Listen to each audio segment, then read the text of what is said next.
National anthem protests continued during Week 7 in the National Football League, although the head count of those kneeling or otherwise acting out during the song has greatly diminished, mirroring media coverage of the actions. Both protesting players and those opposed to their tactics now seem locked in on their respective stances on the righteousness of the protests. The same players who protested in previous weeks either stayed in the locker room, kneeled or sat, while many teams stood and locked arms in a compromise maneuver. On the other side, President Donald Trump keeps trying to stir the pot against their actions, this week by calling on Americans to sign a petition asking the NFL to make it mandatory to stand.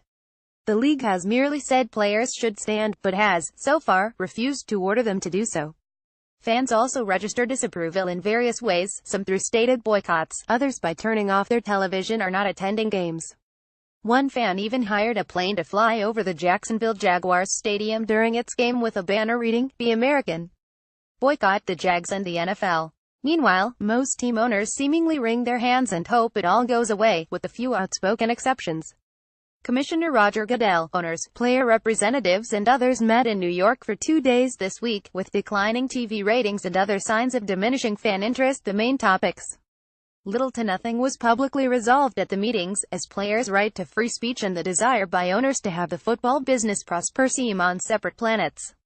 There has been some vague talk of providing a platform for player social activism outside of the games, but those plans seem to have little appeal on either side. Former 49ers quarterback Colin Kaepernick, who started the anthem protests last year, added to the NFL woes this week. He filed a grievance with the NFL Players Association over his seeming banishment from the league. Kaepernick, a free agent, has not been signed by any team, even as some quarterbacks viewed as lesser talents in some quarters have been enlisted by teams. He has hired high-profile attorney Mark Garrigus to represent him. In this week's Sunday games, all members of the Carolina Panthers, Chicago Bears, Green Bay Packers, Baltimore Ravens and Jacksonville Jaguars stood for the anthem. However, one of the biggest protests was again registered by the San Francisco 49ers. For the second week in a row, the 49ers had 7 players kneel. Safety Eric Reed, linebacker Reuben Foster, linebacker Eli Harold, safety Adrian Colbert, cornerback Quan Williams and receiver Marquise Goodwin all took a knee during the anthem. The rest of the 49ers locked arms and stood. Dallas Cowboy David Irving held a fist over his heart during the national anthem and then briefly raised it after the song's conclusion. Tennessee Titans wide receiver Rashard Matthews remained in the locker room during the national anthem before the team's game with the Cleveland Browns, as he has for 4 consecutive weeks. His teammates stood, but linebacker Wesley Woodyard and defensive lineman Harrell Casey raised a right fist after the anthem. All members of the Browns stood. At Miami, receiver Kenny Stills, tight end Julius Thomas and safety Michael Thomas continued their weeks-long protest, remaining in the tunnel during the national anthem. The Dolphins have instituted a team rule that all players must stand if they are on the sidelines, but gave them the option to remain in the tunnel. The 3 players were loudly booed by the crowd when they emerged. The 3 players previously have taken a knee, most prominently in the Dolphins game in London against the New Orleans Saints in Week 4.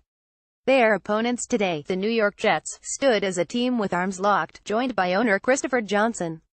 Speaking of the Saints, most of that team knelt in unity before the national anthem in their game against Green Bay, then rose to stand during the actual song.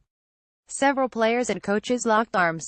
The Indianapolis Colts continued wearing their black t-shirts during warm-ups. The shirts say "We will" on the front and stand for equality, justice, unity, respect, dialogue, opportunity on the back.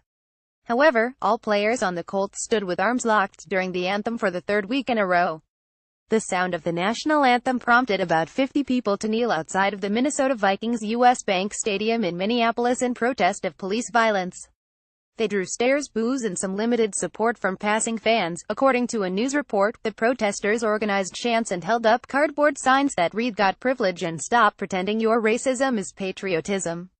Inside the stadium, the Vikings had several team members linked arms during the anthem, but otherwise stood.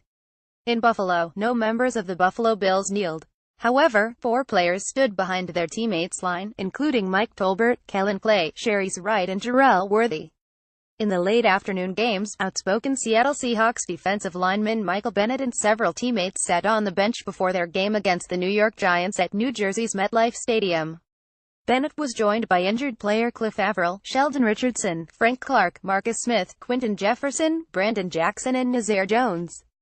Linebacker Michael Wilhoit took a knee, while center Justin Britt stood with his hand on Ben Ott's shoulder and guard Ode Abushi did the same with Jones. New York Giants defensive end Olivier Vernon again knelt during the anthem. He was not in uniform and inactive.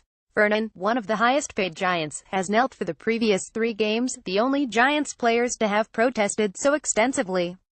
In Los Angeles, left tackle Russell Okung, who has been outspoken that the players should continue their protests, stood with his teammates during the national anthem, but raised his right fist. Okung attended the New York meetings with owners to discuss how protests would be handled moving forward. For the Pittsburgh Steelers, some team members took a knee in the end zone prior to the national anthem before their game with the Cincinnati Bengals, then joined their teammates to stand on the sidelines.